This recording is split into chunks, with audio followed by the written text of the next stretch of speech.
Hi friends, हमें एक नतून रेसिपि निये चले आसलाम। एटा hello pasta, tree pasta. Pasta तो अनेक रकमेर आछे, एटा ट्री पास्ता। এই দেখেন আমি গ্যাস ধরিয়ে জলটা বসিয়ে দিয়েছি। জলটা গরম হচ্ছে, তার মধ্যে আমি নুন দিয়ে দিলাম 1 চামচ আর তেল দিয়ে দিলাম। পাস্তা করতে গেলে এরকম একটু করতে হবে, সিদ্ধ যেন একটা গায়ে একটা না লাগে। এই যে পাস্তাগুলো দিয়ে দিচ্ছি, এবার পাস্তাগুলো দিয়ে দিলাম।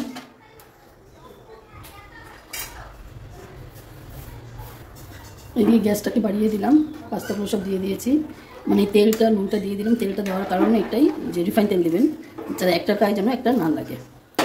এটা ঢেকে দিচ্ছি, সিদ্ধ হয়ে নুক। এই দেখেন ঢাকনি উঠিয়ে দিলাম। এবার পাস্তাগুলো সিদ্ধ হয়ে গেছে। এবার টিপে দেখবেন আমি জল ঝরিয়ে নিয়ে আসছি, তারপর আবার দেখাচ্ছি জলটা ঝরিয়ে নিয়ে আসি। এই দেখেন জলটা ঝরিয়ে দিয়েছি।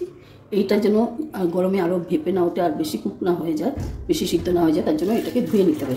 পাস্তাটাকে ভালো করে এরকম জল দিয়ে দিয়ে ধুয়ে নিতে হবে,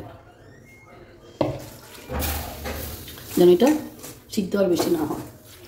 এভাবে জল ঢেলে দিলে এটাকে ধুয়ে নেবেন। এটা সিনে নিয়ে ভালো করে এটা ধুয়ে নিলাম, যেন এটা বেশি কুক না হয়।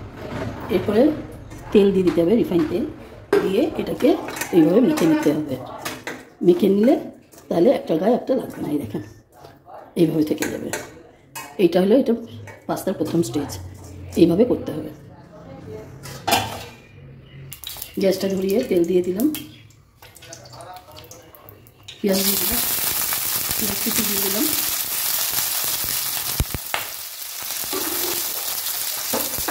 আমার কাছে ছিল সবজি ক্যাপসিকাম, গাজর, ফুলকপি, এগুলো দিয়েছি।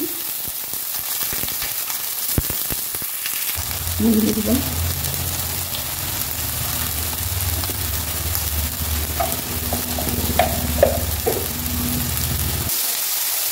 আপনারা ইচ্ছা করলে হলুদ দিতে পারেন, নাও দিতে পারেন।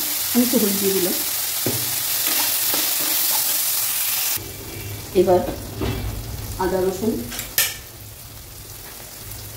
এবার দেখুন আদা রসুন, কোনটা আদা রসুন, গোলমরিচ আর টমেটো বাটা আছে।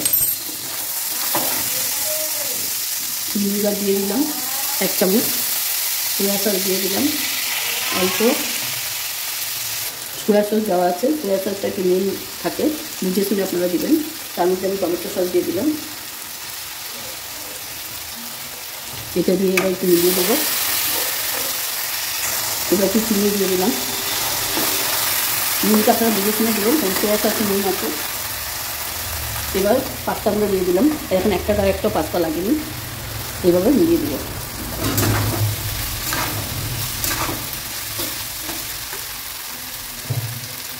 একটু টমেটো সস দিয়ে দিচ্ছি,